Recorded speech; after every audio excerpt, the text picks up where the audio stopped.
வணக்கம் நண்பர்களே. 2 நாட்களா என்னால் வீடியோ போட முடியல. அதுக்கான காரணம் இன்ஸ்டால ஃபாலோ பண்றவங்களுக்கு தெரிஞ்சிருக்கும். ஸோ இருந்தாலும் இன்னைக்கு நான் ரொம்ப வித்தியாசமான ஒரு சில தகவல் உங்களுக்கு வச்சிருக்கேன் சொல்றதுக்கு. ஏன்னா இதுவரைக்கும் நமக்கு இந்த பாகிஸ்தான் ஆக்குபைட் காஷ்மீரில் நடக்கிற போராட்டங்கள் இந்தியாவுக்கு சாதகமாக அமையலாம், பிஓகே தானா இணைஞ்சிரும் இந்தியாவோட, நிறைய விதமான விஷயங்கள் பார்த்துக்கிட்டு இருக்கோம். ஆனால் அது அந்தளவுக்கு சுலபமாக சீனா எந்த அளவுக்கு பாகிஸ்தான் ஆக்குபைட் காஷ்மீர்லேயும் பரவி இருக்காங்க அப்படின்றது எல்லாத்தையுமே தெளிவாக, அதுவும் பாயிண்ட் பை பாயிண்ட்டாக நான் உங்களுக்கு எடுத்து வச்சுருக்கேன் சொல்கிறதுக்கு. இது மட்டும் இல்லை, கூடுதலான முக்கியமான தகவல் நிறைய இருக்குது. முடிஞ்ச அளவுக்கு ஸ்கிப் பண்ணாமல் வீடியோவை முழுசாக பாருங்கள். நண்பர்கள் சேனலுக்கு புதுசாக வந்தீங்கன்னா சப்ஸ்கிரைப் பண்ணி உங்களோட ஆதரவுகளை கொடுங்க. ஃபஸ்ட்டு பார்க்க போகிற தகவல் என்ன அப்படின்னு பார்த்தீங்கன்னா, அதாவது ஃபஸ்ட்டு டைமாக இப்போ பங்களாதேஷில் இருக்கிற மைனாரிட்டிஸுக்கு இந்த சிஏஏ மூலமாக முதல் ஆளாக இப்போ இந்தியா குடியுரிமை கொடுத்துருக்காங்க. வெஸ்ட் பெங்காலில் இருக்கிற ஒருத்தருக்கு. ஸோ இது ஃபஸ்ட்டு ஒரு சிட்டிசன்ஷிப் அகதியாக வந்தவங்களுக்கு கொடுத்துருக்காங்க அப்படின்ற விஷயங்கள் சொல்லப்படுது. ஒரு மைனாரிட்டி கம்யூனிட்டி, அதாவது அண்டை நாடுகளில் இருக்க மைனாரிட்டி கம்யூனிட்டி. சிஏ பற்றி நம்ம நிறைய விஷயங்கள் பேசியாச்சு. ஆனால் இன்னும் ஒரு சில நாட்களில் எலெக்ஷன் ரிசல்ட் வரப்போகுது. ஆனால் இப்போ இந்த ப்ராசஸை எந்தளவுக்கு தொடங்கியிருக்காங்க அப்படின்றதான் நமக்கு தெரியுது. இது மட்டும் இல்லை, இப்போ ஹரியானாவும் உத்தரகாண்டும் எம்பவர்டு கமிட்டி தனியாக உருவாக்கி வச்சுருக்காங்க. இதன் மூலமாக அவங்களும் குடியுரிமையை கிராண்ட் பண்ண போகிறாங்க அப்படின்ற விஷயங்கள் வந்திருக்கு. அவங்களும் அப்ளிகேஷனை ரிவ்யூ பண்ண ஆரம்பிச்சிட்டாங்க. ஸோ அவங்களும் கிராண்ட் பண்ண ஆரம்பிச்சிருவாங்க அப்படின்ற செய்திகள் வந்திருக்கு. ஸோ இது பற்றின உங்களோட கருத்துக்களை மறக்காமல் கீழே கமெண்ட்டில் சொல்லுங்கள், நானும் படித்து தெரிஞ்சுக்கிறேன். இது ஒரு பக்கம் இருக்க, அடுத்து நம்ம ரொம்ப ரொம்ப முக்கியமாக பார்க்கக்கூடிய ஒரு விஷயம் என்ன அப்படின்னு பார்த்தீங்கன்னா, அதாவது இந்தியா பிரான்ஸோட ஒரு மிகப்பெரிய ஒரு ஒப்பந்தங்கள் கையெழுத்திட போகிறாங்க அப்படின்ற செய்திகள் வந்திருக்கு. நான் ஏற்கனவே சொன்னேன், நம்மளோட புதிய இந்த கரியருக்கு கிட்டத்தட்ட என்ன மாதிரியான ஒரு ஃபைட்டர் ஜெட்ஸை இந்தியா தேர்ந்தெடுக்க போகிறாங்க. ஸோ எல்லா விதமான ஃபைட்டர் ஜெட்ஸும் இந்தியா எக்ஸ்ப்ளோர் பண்ணிக்கிட்டு இருக்காங்க. ஸோ அமெரிக்காவும் ஒரு விதமான அழுத்தங்கள் கொடுத்துட்ருக்காங்க அவங்களோட ஃபைட்டர் ஜெட்ஸ் வாங்கணும் அப்படின்ற விஷயங்களுக்கு. ஸோ இப்போ இந்தியா ரஃபேல் தான் நேவிக்கும் போகிறாங்க அப்படின்றது கொஞ்சம் தெளிவாச்சு. ஒரு சில 6 மாதங்களுக்கு முன்னாடியே நம்ம பார்த்தோம்.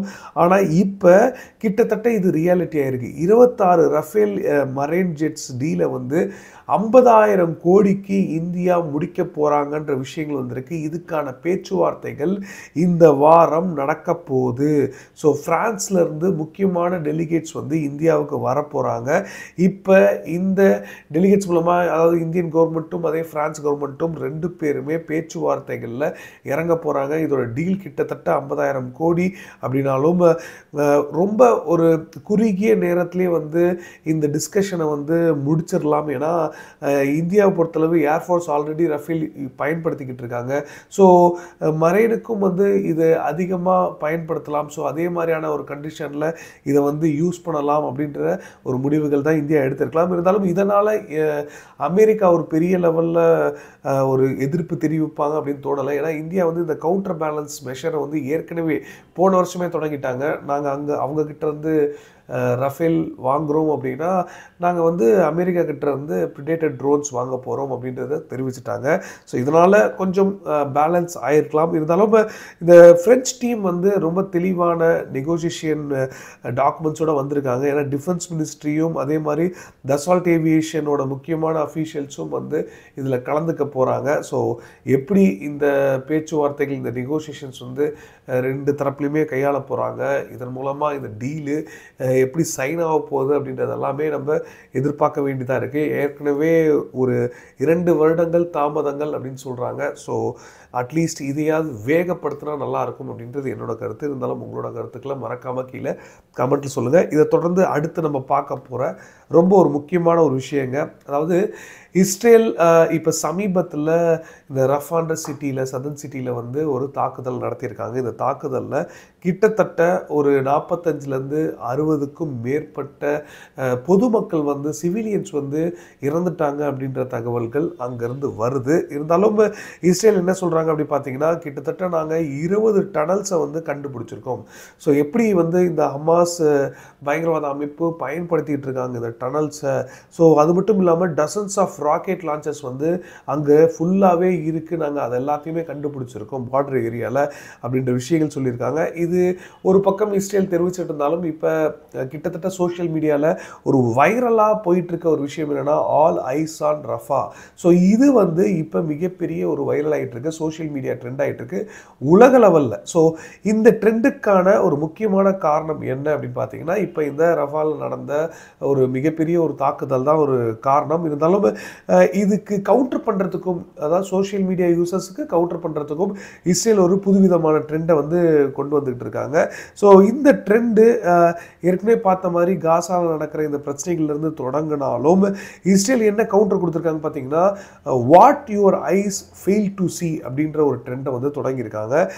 ஆக்சுவலாக பார்த்தீங்கன்னா இது வந்து ஏஐ ஜென்ரேட்டடாக ஒரு கிராஃபிக்ஸ் வந்து உருவாக்கி அதில் வந்து இந்த ஆல் ஐஸ் ஆன் ரஃபா அப்படின்னு போட்டிருக்காங்க. இருந்தாலும் ஸோ இப்போ சோஷியல் மீடியாலையும் வந்து இஸ்ரேல் அதிகாரப்பூர்வமாகவே இந்த கவுண்டர் அட்டாக் வந்து தொடங்கியிருக்காங்க. ஈரான் எம்பசியில் வந்து ஒரு போஸ்ட் போடுறாங்க, அதுக்கு பதிலாக இவங்களும் ஒரு போஸ்ட் போடுறாங்க. ஸோ இப்படி தான் வந்து கிட்டத்தட்ட மீடியாவாரும் ஒரு பக்கம் போயிட்டு தான் இருக்குது. ஸோ இது கண்டிப்பாக இதே மாதிரியான விஷயங்கள் இப்போ இந்த பாகிஸ்தான் ஆக்குபைட் காஷ்மீர்லேயும் நடக்கக்கூடும் அப்படின்னு இன்னொரு பக்கம் இன்னொரு ட்ரெண்ட் போயிட்டுருக்கு. ஏன்னா பாகிஸ்தான் வந்து எங்களை வந்து முதுகில் குத்திட்டாங்க, நாங்கள் ஒட்டுமொத்த ஒரு மூன்றாம் தர மக்களாக வாழ்ந்துக்கிட்டு இருக்கோம் அப்படின்ற ஒரு போராட்டக்காரர்கள் பாகிஸ்தான் ஆக்குபைட் காஷ்மீரில் போராட்டம் நடத்திக்கிட்டு இருக்காங்க. அது எப்படியோ லோக்கல் லீடரை கன்வின்ஸ் பண்ணி இப்போ போராட்டத்தை வந்து கொஞ்சம் மந்தப்படுத்துகிற மாதிரியான விஷயங்கள் முயற்சிகள் பாகிஸ்தான் மேற்கொண்டிருக்காங்க. நாங்கள் வந்து இவ்வளோ பெரிய பேக்கேஜ் வந்து உங்களுக்கு அனௌன்ஸ் பண்ணியிருக்கோம், இது இத்தனை வசதிகளும் நாங்கள் பண்ணித்தரோம் அப்படின்ற விஷயங்களை வந்து பாகிஸ்தான் தரப்பில் தெரிவிச்சிருக்காங்க. இருந்தாலும் இப்போ சீனா வந்து எந்த அளவுக்கு ஒரு மிலிட்ரி சப்போர்ட்டு எவ்வளோ என்ஹான்ஸ்மெண்ட்டாக நிறைய விஷயங்கள் பாகிஸ்தான் ஆக்குபைட் காஷ்மீரில் வந்து கொண்டு வந்திருக்காங்க அப்படின்னு கடந்த ஒரு சில ஆண்டுகளாக எப்பேற்பட்ட மாற்றம் நடந்திருக்கு. இது மிகப்பெரிய லெவலில், அதாவது ஒரு பாசிட்டிவான விஷயங்கள் நம்ம நிறைய பார்த்தாலும் இந்த விஷயங்களை நம்ம பார்க்க தவறிட்டோமா அப்படின்றதும் நம்ம கேள்வி இருக்குது. அதாவது இப்போ வந்திருக்க ரிப்போர்ட்ஸ் படி பார்த்தீங்கன்னா லாஸ்ட் 3 இயர்ஸில் இந்த எல்ஓசியில் மட்டுமே இந்த டிஃபென்ஸ் கேப்பபிலிட்டியை வந்து பாகிஸ்தான் ஆர்மி மேற்கொண்டுட்டு இருக்காங்க. அதிகமான நிறைய சொஃபிஸ்டிகேட்டட் வெப்பன்ஸ்லேருந்து நிறைய ஸ்ட்ராட்டஜிக் இம்பார்ட்டன்ஸ் கொண்டு வந்துட்டு இருக்காங்க. என்னதான் வந்து பாகிஸ்தானில் மக்கள் உணவு தட்டுப்பாட்லையும் பஞ்சத்துலையும் இருந்தாலும் பாகிஸ்தான் ஆர்மிக்கு மட்டும் ஏதரா இவ்வளோ காசு அப்படின்னு நம்ம நிறைய கேள்விகள் கேட்டிருக்கோம் இல்லையா? ஸோ அதுக்கான விடையே இதில் கிடச்சிரும். அதுவும் இப்போ இதில் ரொம்ப தெளிவாக என்ன சொல்லியிருக்காங்கன்னா கிட்டத்தட்ட ஸ்டீல் ஹெட் பங்கர்ஸ் இருக்குது பாருங்கள், இந்த பதுங்குழிகள்னு வாங்க பார்த்தீங்களா, ஸ்டீல் ஹெட் பங்கர்ஸ் வந்து சீனா நேரடி பார்வையில் சீனாவோட இன்ஜினியரிங்கில் அவங்க டெக்னாலஜி பயன்படுத்தி இந்த பங்கர்ஸ் எல்லாத்தையுமே வந்து எல்லை பகுதியில் எல்ஓசியில் வந்து பில்ட் பண்ணியிருக்காங்க பாகிஸ்தான் அப்படின்னு சொல்கிறாங்க. இது மட்டும் இல்லை, இதோட யூஏவிஸ்லாம் இருக்குது பாருங்கள், கண்காணிக்கிறதுக்கு தனியாக வந்து ட்ரோன்ஸும் அதே மாதிரி காம்பேட் ட்ரோன்ஸும் வந்து சீனா மிகப்பெரிய லெவலில் கொடுத்துருக்காங்க அவங்களுக்கு அப்படின்னு சொல்லியிருக்காங்க. அது வேலை செய்யல அடுத்தபட்சம். ஆனால் இது எல்லாத்தையுமே சைலண்ட்டாக வெறும் எல்ஓசிக்காகவே இந்த மாதிரியான ஒரு ஸ்ட்ராட்டஜிக் நடவடிக்கைகள் வந்து சீனா எடுத்திருக்காங்க. இது மட்டும் இல்லாமல் டவர்ஸ், கம்யூனிகேஷன் டவர்ஸ் இருக்குது பாருங்கள். ஸோ இது எல்லாமே நம்ம இதை பற்றி எல்லாமே தனித்தனியாக நிறைய விஷயங்கள் அப்பப்போ சொல்லியிருக்கோம். அதே மாதிரி இப்போ பார்த்தீங்கன்னா ஒன்றிணைச்சு பார்த்தோம்னா பக்காவாக சீனா காய்கள் நகர்த்திட்டு இருக்காங்க பாகிஸ்தான் ஆக்குபைட் காஷ்மீரில். குறிப்பாக கம்யூனிகேஷன் டவர்ஸ் வந்து அங்கே மிகப்பெரிய லெவலில் பில்ட் பண்ணியிருக்காங்க. ஏதா இவங்களுக்கு இவ்வளோ காசு அப்படின்னு நம்மளே கேட்டிருக்கோம்.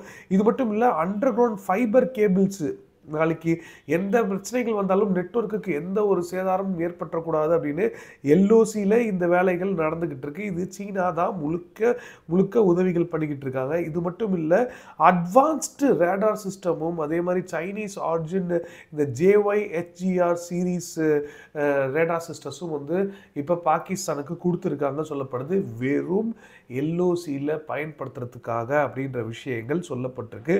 இது மட்டும் இல்லை, நம்ம ஏற்கனவே பல புகைப்படங்கள் பார்த்துருக்கோம். சைனாவோட SH-15 155M இந்த ட்ரக் மவுண்டட் ஹவுசட்ஸ்லாம் வந்து அவங்க கொடுத்துருந்தாங்க, பீரங்கி கன்கள் வந்து அவங்க வந்து சைனா பாகிஸ்தானுக்கு கொடுத்துருக்காங்க அப்படின்றது பார்த்தோம். அது சைனீஸ் ஃபோம் மேனுஃபேக்சர்டு கன்ஸ் தான். இருந்தாலும் இது வந்து வேரியஸ் லொக்கேஷனில் வந்து இருந்திருக்கு, எல்லை பகுதிகள் ஒட்டின மாதிரி நிறைய லொக்கேஷனில் வந்து இதை வந்து டிப்ளாய் பண்ணி வச்சுருக்காங்க பாகிஸ்தான். இது எல்லாத்துக்கும் ஒரு முக்கியமான காரணம் என்ன? பாகிஸ்தான், சீனா கூட்டணி அந்த அளவுக்கு நெருக்கமாக இருக்காங்க பார்த்தியா, எப்படி காட்டுறாங்க பார்த்தியா அப்படின்னு நீங்கள் நினைக்கலாம். ஆனால் அது மட்டும் இல்லைங்க. ஆக்சுவலாக சைனா வந்து அவங்களோட இந்த முதலீடை பாதுகாக்கிறதுக்கான முயற்சிகள் நடந்துக்கிட்டு இருக்கு. ஸோ அவங்களோட இந்த சிபிசியை வந்து எப்படியாவது பாதுகாத்தே ஆகணும். நாளைக்கு ஏதாவது ஒரு பிரச்சனைகள் வந்ததுன்னா கண்டிப்பாக இந்தியா வந்து அதை தான் ஃபஸ்ட்டு டார்கெட் பண்ணுவாங்க. ஸோ அதை பாதுகாக்கணும் அப்படின்றது தான் இந்த முயற்சிகள் அப்படின்னு நமக்கு தெரியுது. ஸோ எப்படி இதை டீல் பண்ண போகிறாங்க, இதனால தான் நம்ம ஏற்கனவே பார்த்தோம், எந்த பக்கம் போர் ஆரம்பித்தாலும் அது வந்து இருமுனை போராக தான் இந்தியாவுக்கு இருக்கும். ஸோ கண்டிப்பாக இது ஒரு மிகப்பெரிய சவாலான ஒரு விஷயம். பிஓகே இந்தியா கிட்ட வந்துருச்சுரா, பிஓகே இந்தியா கிட்ட தானாக இணைஞ்சிரும் அப்படின்ற ரிப்போர்ட்ஸை வச்சு சொல்கிறதெல்லாம் வந்து முழுமையாக நம்ப முடியாது. ஸோ இதையும் நான் வந்து தெரிவிச்சுக்கணும்னு நினைக்கிறேன். ஸோ உங்களுக்கு இதை பற்றின எந்த கருத்துக்கள் இருந்தாலும் தாராளமாக கீழே கமெண்ட்டில் சொல்லலாம். நானும் தெரிஞ்சுக்கிறேன் படித்து. ஸோ இதோட நம்ம இந்த வீடியோ நிறைவு செஞ்சுப்போம். உங்களுக்கு இதை தவிர வேறு ஏதாவது கருத்துக்கள் இருந்தாலோ இல்லை நீங்கள் ஏதாவது சொல்லணும்னு ஆசைப்பட்டாலோ எந்த ஒரு தயக்கமும் வேண்டாம். டேரெக்டாக எனக்கு மெசேஜ் கூட பண்ணலாம். இன்ஸ்டாகிராம் லிங்க் வந்து டிஸ்கிரிப்ஷனில் கொடுத்துருக்கேன். நான் நிறைய பேர் ரிப்ளை பண்ணிக்கிட்டு தான் இருக்கேன். ஸோ நன்றி. தொடர்ந்து சேனலோட இணைஞ்சிருங்க. புதுசாக வந்திருக்க நண்பர்கள் சேனலை மறக்காமல் சப்ஸ்கிரைப் பண்ணிக்கோங்க. கடைசி வரைக்கும் பார்த்தமைக்கு ரொம்ப ரொம்ப நன்றி. ஜெய்ஹிந்த். பாய்.